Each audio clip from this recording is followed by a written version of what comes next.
Hello, everyone. This is Shella Zelenz, and today we are going to go over the Nonprofit Startup Guide under the course for governance. The Startup Guide provides the essential steps to starting and growing your nonprofit organization with this helpful nonprofit startup guide. First is your EIN number. The first step is to apply for an employer identification number. Your EIN is obtained from the Internal Revenue Service, and you can see the links are here, and is provided to you within 24 hours. You will need this EIN and a copy of your incorporation documents in order to obtain the bank account for your organization. Incorporation. Incorporation is required at the state level. This also establishes the organization as a nonprofit corporation and limits the liability of individuals involved. Incorporation can take up to 4 weeks. Once official, your organization can begin operations, including income generation and fundraising activities. 501c3 tax-exempt status. Now, we went over this to great depth in our last session, so you're very familiar with this. In order to effectively fundraise and apply for grant funding, application for 501c3 status with the IRS is required. 501c3 tax-exempt status is an extremely important step, which legally entitles the organization to federal tax exemption. This also offers donors the ability to claim tax write-offs due to their charitable contributions to your organization's efforts. Many will not donate without this exemption. Grants frequently do not fund without it, and they can even be particular with the type of 501c3 category that you qualify for. Due to the length of time it can take to be approved by the IRS, this step must be done as quickly as possible. Approval can take between 2 to 8 months. If your organization will have an operating budget of less than $50,000 for the first 3 years, we recommend using the 1023 Easy application process. We can assist you with your application if you need it. State tax exemption. Along with your IRS filing, you must also file for tax-exempt status with your state of incorporation. Each state has their own filing procedure and cost. This will allow your organization to qualify for tax exemption from corporate income taxes, state sales tax, and potential savings for material goods needed for your organization. Charity registration. In order to qualify for grant funding, you will need to be registered. Let's try that again. In order to qualify for grant funding, you will need to be fundraising locally. This includes public donations. In order to obtain public donations locally, your organization will need to register at the state level as a charity. Failure to do so can result in fines or penalties. If you are soliciting funding from multiple states, then you must register in each state. DUNS number registration. If you are entering into a cooperative, contribution, interagency, partnership agreement, a federal contract, or grant agreement with NRCS, and you use an employer identification number, also referred to as a tax identification number, you will need a Data Universal Numbering System number and be registered with the System for Award Management, which is abbreviated as SAM. These entities must register with SAM to receive payments.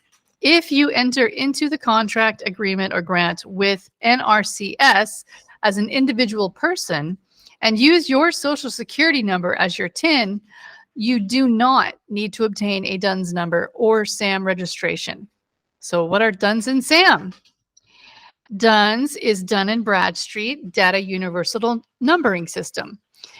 It is a copyrighted proprietary means of identifying business entities on a location-specific basis. It is a unique 9-character identification number on Dun & Bradstreet. DUNS number, I'm sorry, I don't know what happened there. There's a typo and stuff and it's bugging me. I'll have to fix those. All right, DUNS number, provided free of charge. System for Award Management. This SAM is the official U.S. government system that consolidates the central contractor registration, federal contract registry, online representations and certifications application, and excluded parties list system. Business entities that have obtained a DUNS number must register annually on SAM to be eligible to receive financial assistance. There is no charge to register or maintain your entity registration record on SAM. Your entity may obtain a DUNS number in two ways: by toll-free telephone. Business entities may request the DUNS number by calling a toll-free telephone number, which is 1-866-705-5711. Tell the operator that you are applying to a federal financial assistance program and need to register for a DUNS number. Over the web, business entities can also obtain a DUNS number through DNB's website at fedgov.dnb.com/webform. To complete the process to obtain a DUNS number, you will need to provide the following information: the legal name of your business entity, address, phone number, name of the CEO or business owner, legal structure or type of business, corporation, partnership, proprietorship, etc., year that the entity was created, primary line of business, total number of employees, full and part-time. Note: obtaining a DUNS number places your organization on DNB's marketing list that is sold to other companies. You can request to not be added to this list during your application. DNB should not charge you a fee for requesting a DUNS number. You are also not obligated to purchase any of their products as a condition to obtain DUNS. It may take 2 to 3 days for you to obtain your DUNS number. Then we have the link for the frequently asked questions about the DUNS number here, so you're welcome to use that and learn a little bit more. Registering on sam.gov. Once you have been assigned a DUNS number, you must annually register on sam.gov to remain eligible to receive program financial assistance. To complete the process on SAM, you will need the same kind of information used to obtain your DUNS number as well as your tax identification number and other data to complete registration and reporting documents. Before registering, you should review the SAM user guide. It can be viewed online or downloaded as a PDF at this link that we have right here, the SAM user help. If your organization has the necessary information ready, online registration will take about 30 minutes to complete. Depending upon the size and complexity of your business entity, it may take 3 business days or up to 2 weeks before your SAM registration becomes active. If you are updating or renewing your registration information, it will take approximately 24 hours to become active. Fiscal sponsor.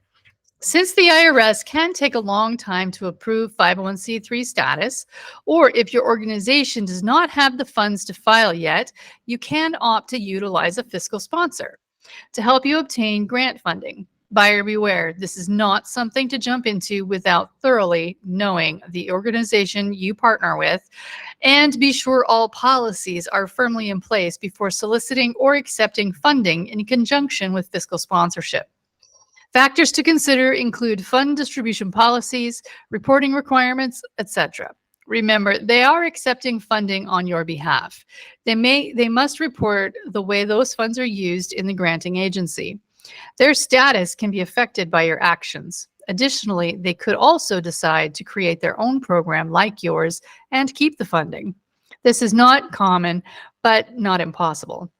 Bank accounts will be under their organization's name, and you may have access to a special account under their organization's umbrella. Fundraising. In order to qualify for grant funding, your organization must fundraise locally. Producing private donors and soliciting corporate sponsorship can be challenging, and it requires a lot of community networking and events. Fundraising events are a great way to make a public advertisement for what your organization does. Raising public awareness can also help you receive in-kind donations of goods and services, as well as procuring volunteers. You really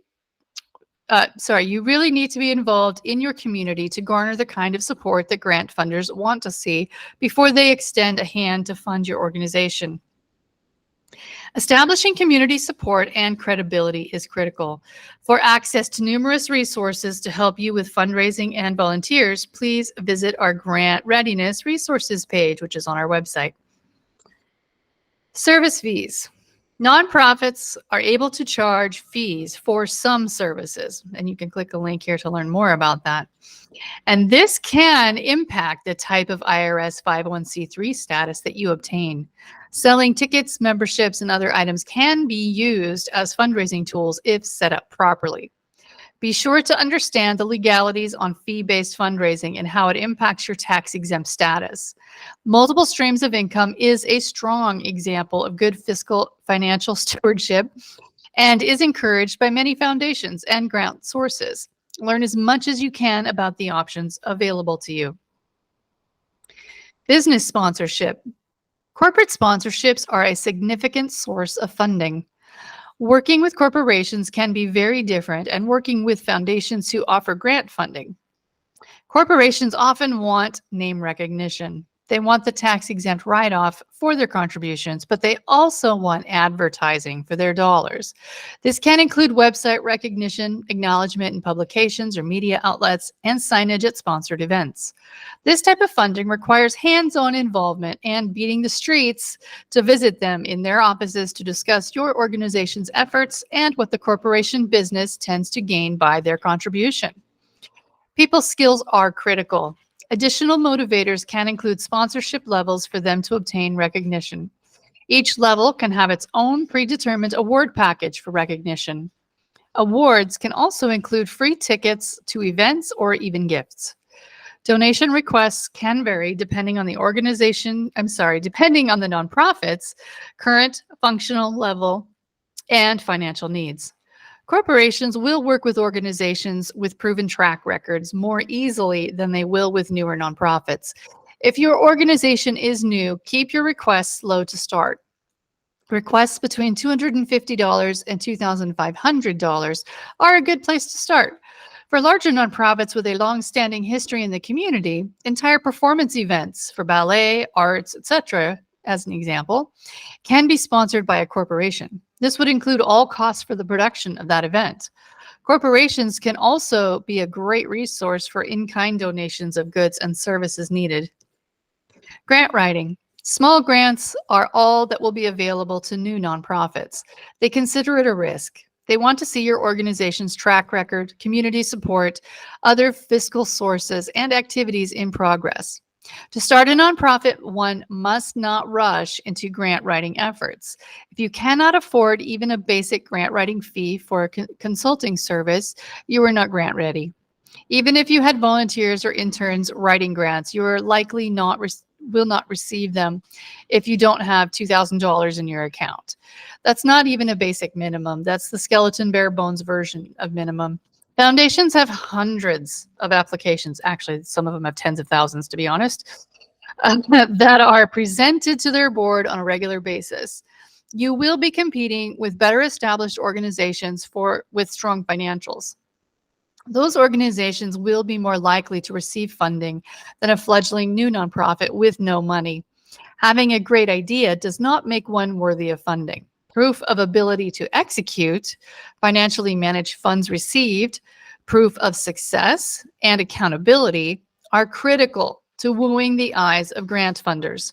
Many nonprofits who rush into grant writing don't even have their programs written out, financial plans organized, budgets created, or a schedule of fundraisers planned. If you wish to seek grant funding, we recommend utilizing consultation services to get your organization fully functional and receiving local funding sources before launching into grant writing. The next step is in using our new nonprofit grants package options to help you get your feet wet with the grant writing world. By actually experiencing the grant applications, nonprofits learn more quickly what it is that they should be doing as a nonprofit to be a fully functioning nonprofit qualified to receive grant funding.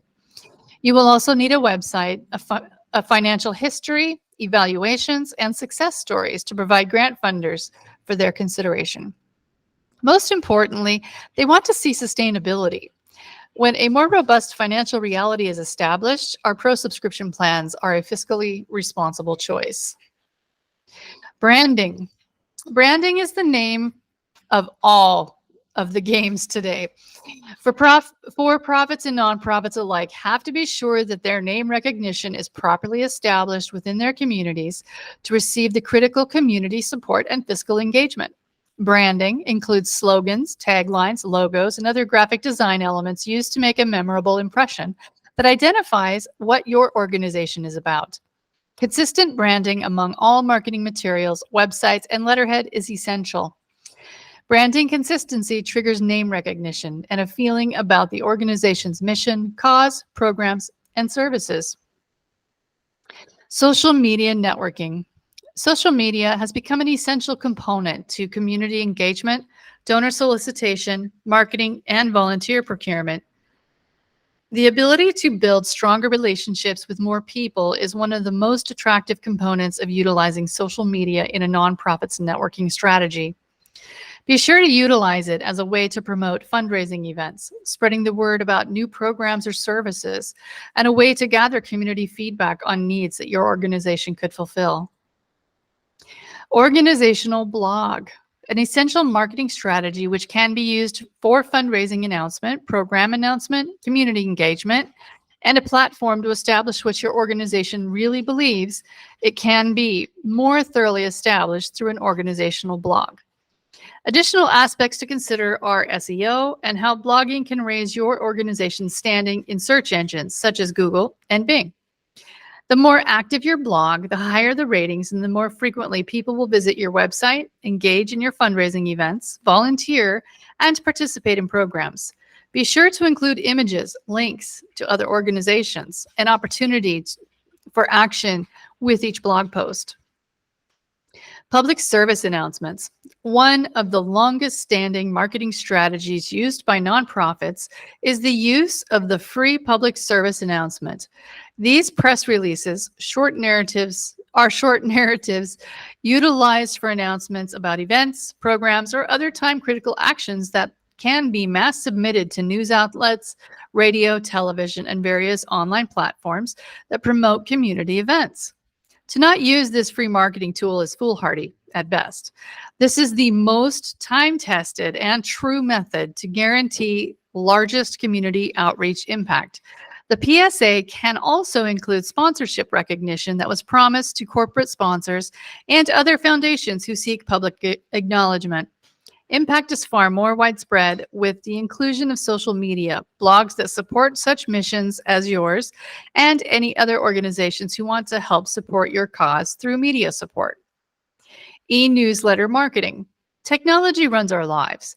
In most cases, the most effective means to communicate can be through email marketing newsletters, and we have more on that here.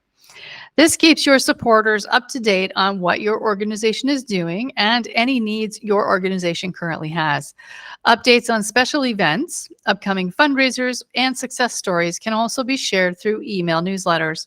Don't forget to include volunteer opportunities and any pertinent information for volunteers. You could even create a separate volunteer newsletter to offer more specific details when organizing events with volunteers. One key factor to always remember is that permission must always be given before inclusion in any email marketing list. Failure to do so can get your email address blacklisted. Strategic plan. Every nonprofit needs, I can't emphasize it enough, needs a strategic plan. You must have a strategic plan to implement their programs. By the way, did I mention you need a strategic plan? I'm not kidding. You really need a strategic plan. All right. To implement your programs, your fundraising goals and organizational goals, this document is used to plan the steps necessary to achieve the organizational mission. This framework also holds the organization constituents accountable and focused. It can be likened to a business plan. However, it includes less financial data and more information regarding regulatory compliance, objectives to address, critical issues, and the like. By the way, you need a strategic plan. I had to throw one more in there. Okay, building a website. As ironic as it may be, foundations that do not have websites will still look for your organization's website to help them verify what you're about. Foundations without websites aren't seeking attention. You are. If you have no website, it sends the message that you aren't very serious about getting support from your community, let alone from a foundation or any other corporate sponsorship. Websites help newcomers learn what you are about, who you are, what you've done, what you plan to do, how to get involved, how to donate, and how to contact you. A website is more important than having a physical location in today's world. Websites help build trust, drive traffic to your events, help you raise funds, and help people know what you're made of. Inclusion of a board of directors page is essential, including bios, staff bios page, events page, success stories, about us page with mission statement. Donation page, a contact us page are the most critical. You can have additional pages that cover your individual programs as well as a photo gallery. Make sure that you have signed permissions to utilize photographs of people. It is also important to recognize your corporate sponsors and donors somewhere on your website. Inclusion of your blog, sign up for your email newsletter or volunteer newsletters should also be included. Now, this isn't written in here, but I will add that in some countries, I shouldn't say some, but the majority of organizations don't even have websites. It's a huge thing in America, in the United States, in Canada. But a lot of other countries, people just create a Facebook page and that's their business website. So I'm not saying you can't just use a Facebook group page or whatever, community page for your initial starting website. You can. If you can't afford a website right away, you should definitely do that. It doesn't have to just be Facebook, but I would encourage that because it is a very common one. And then also set something up on LinkedIn just to kind of help. But either way, I would really emphasize a bare minimum of a Facebook page. And then when you have the chance to build an actual website, you can use that in addition to your Facebook page. Okay, meeting minute templates. You need to hold regular board meetings and each meeting must document thorough minutes. That means writing your board meeting agenda, the discussion held, votes and results, as well as any outcomes achieved. This needs to be effectively documented and stored in a corporate book after each meeting. So this is a formal document. So you should have a formal notes book for this. So it can't just be some random notebook you just grabbed out of your car and you're like, oh, it's a piece of paper, it works. That's not what you're going to do here. You need to have an actual official book that documents all these meetings in case you need to have a history review of your meetings in the future. For some reason, you're like, wait, didn't we discuss this? You know, that kind of thing. So the next is year-end compliance. Year-end reporting is required for your state and IRS compliance. At the end of your fiscal year, not necessarily calendar year. If your fiscal year is July 1st through June 30th, that's not the same as a calendar year, which would be January 1st through December 31st. So that's the difference. You need to produce a fiscal reporting of all activities for the year completed. Failure to do so can result in loss of your tax-exempt status, penalties, or potential corporate dissolution. These reports are also submitted for grant applications. Annual report to constituents. A good habit to develop is doing the annual report at the same time as completion of your year-end compliance reporting. Much of the same information will cross over. This report is for your board of directors and any other constituents who need to be privy to the organization's accomplishments over the previous fiscal year. The annual report includes stories of programs, events, and volunteer recognition. Funding allocation is a large factor in this report. Employee handbook. To have a functioning nonprofit or any business, you must establish an employee handbook. And there is more on that at this link.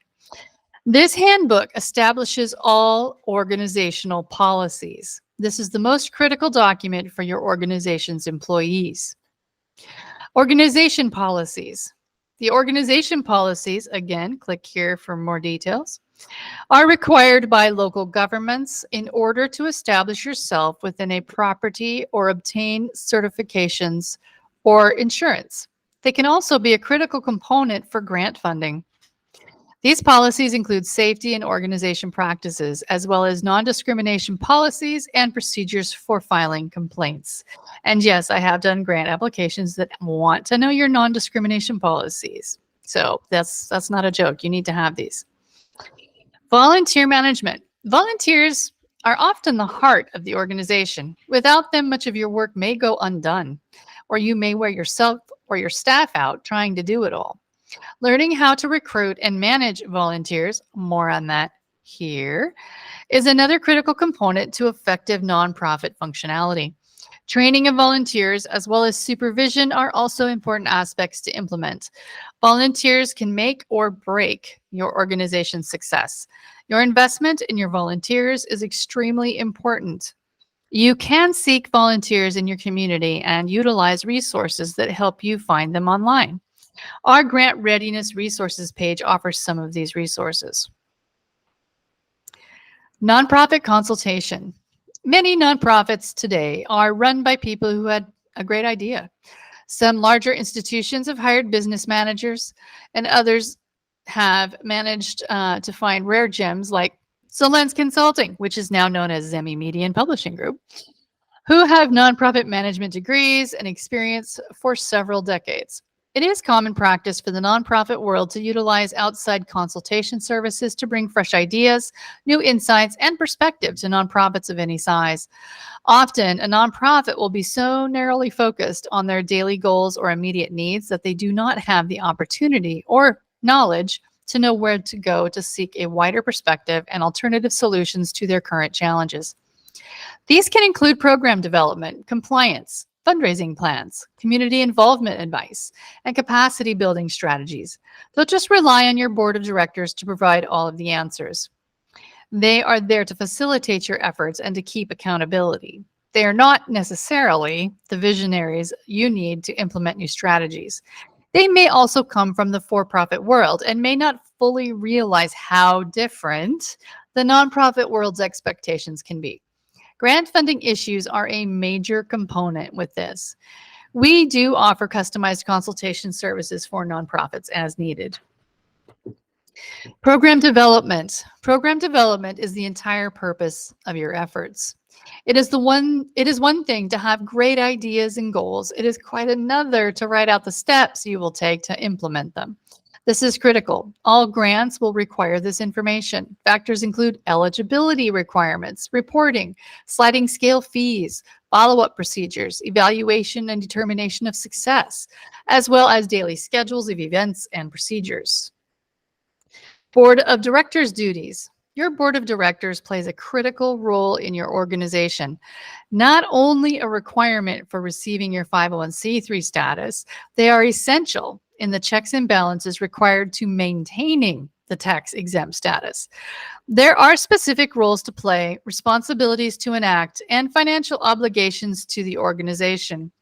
Each member must have a job description and duties outlined in the organization's governance documents. Large boards may also have committees designed to attend to specific tasks. Scholarship grant process development. If your organization will be dispersing funding to other parties as grants or scholarships, this can impact your grant funding eligibility. Your status may be a category of 509 tax exemption and labeled a foundation. You will be required to establish a clear set of guidelines relating to eligibility requirements, terms, reporting requirements, etc. for persons or entities who receive the funding. Seeking proper counsel and establishing such policies will liberate your board of directors to focus on other governance demands. Board handbook, board policy manuals right there. And I definitely emphasize that you must put this in place. Absolutely. Do not skimp on this. Board policy manuals are essential to good governance. The manual includes orientation information for new board members, as well as serving as a resource for policy reference. All board members must have access to the organization's board policy manual. Grant solicitation process. Grant funding often provides large donation support for organizations that have been established within their communities and who receive funding support from multiple sources. Small grants under $10,000 can be achieved for small and newly developed organizations who demonstrate community support. Fiscal sustainability is a key component that all grant funders will seek. They do not like to be the first to provide funding, and they want to know that if they donate, the funds will be used for what they were requested for. This can be problematic if an organization fails to raise the amount required for their project. This is why grants do not like to be first. Seek first local donors, corporate sponsors, and hold local fundraisers, then seek grant funding. There are thousands of private foundations, corporate foundations, and government grant funding sources. Their existence and your great idea do not mean funding. Government grants are competitive and more costly to write than due to the depth of writing required and documentation supporting the request. Using interns and volunteers to write grants can often waste time. Many assume that writing skills are all that is required. In reality, a grant writer most likely will tell you how to manage your organization or how the management of your organization is not up to par with the grant funding requirements. I'm not saying all grant writers will know this, but good ones definitely will. This consultant will guide you to rectify program holes, evaluation strategies, fundraising requirements, and reporting restrictions, which is your use of funds. They will require you to answer to them when reporting your applications and reports. If they need you to tell them what steps they need to take, and then you had better be 100% aware of all foundation demands and expectations. If you do not have time to do this, then find a grant writer who will hold you accountable. If you do not, you will lose funding. Writing the grant is only one step. Foundation research, including their 990 filing history, is essential to focusing your grant writing efforts productively. Timely reporting on the use of funds is also critical in receiving a favorable support from the foundation in the future and with other funders. You are accountable to them, not the other way around. They don't owe you anything. Failure to do so may result in returning grant monies. Professional fundraiser. Upon establishment of fiscal sustainability, it is recommended that you hire a professional fundraiser to help you grow your programs. Upfront payment is common practice, and it is unethical to offer a percentage of funds raised.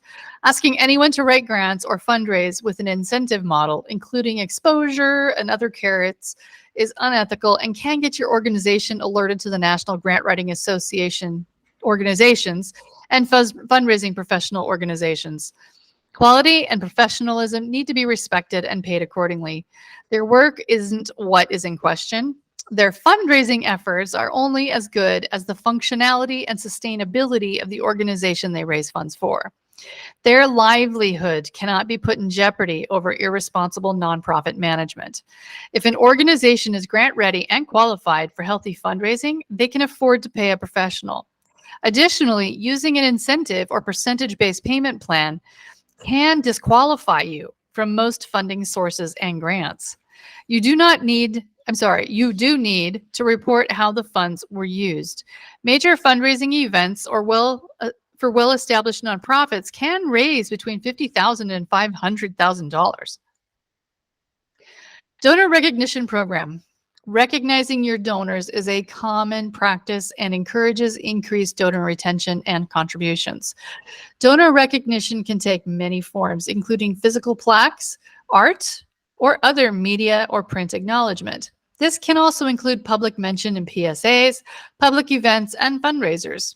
It is important to have a well-planned donor recognition program that not only offers tier acknowledgement for contributions, but should also be paired with a powerful organizational statement that demonstrates your purpose and vision, and a showcase of your significant achievements. This demonstrates to the community and to your donors how their contribution enabled your accomplishments. This is a symbolic acknowledgement of partnership. Capital campaign. Grant funding can be available for one-time needs, such as building reconstruction or purchase. Capital campaigns, just like all other funding needs, must have a multiple source plan. No foundation wants to be the first to fund a capital campaign. Doesn't matter if your organization has a 50+ history and a multi-million-dollar budget. You're treated just like the new guys when you buy a building or want to perform some form of reconstruction or renovation. They want to see you hold fundraisers, secure local donors, and corporate sponsors. Many foundations like to offer the last half of your fundraising efforts to ensure success. At that point, they feel confident that the project will come to fruition. Occasionally, capital campaigns are used to build endowments. Not all foundations are interested in contributing in that manner. You would be better to seek private contributions and corporate sponsorships for such efforts. Purchase of expensive equipment is a common capital campaign endeavor and is frequently favored by foundations. They will still require fundraising efforts from the nonprofit outside of the grant request. Grants aren't your magical fairies to carry you to the Never Never Land. They are the responsible parent expecting you to prove you deserve it. Show them. Capital campaigns do require preparation and should be treated seriously. Careful planning and skillful execution can result in favorable results. Planned giving. Estate planning is the most commonly utilized form of planned giving. Your most devoted regular donors may wish to bequeath ongoing funding throughout their estate. Tax planning techniques, along with professional estate management planners, are often involved in the disbursement of funding for the duration of the planned giving. This also helps the heirs to maximize gift contributions while minimizing the impact on the donor's estate. Planned gifts are any major gift made, any major gift made in lifetime or at death as part of a donor's overall financial and/or estate planning. All right, these are the steps to success in a nice little chart here, or list, I should say. First, you need your incorporation and your EIN. Then you apply for your 501c3 status with your 1023-EZ or 1023 application, and we can help you with that if you need that.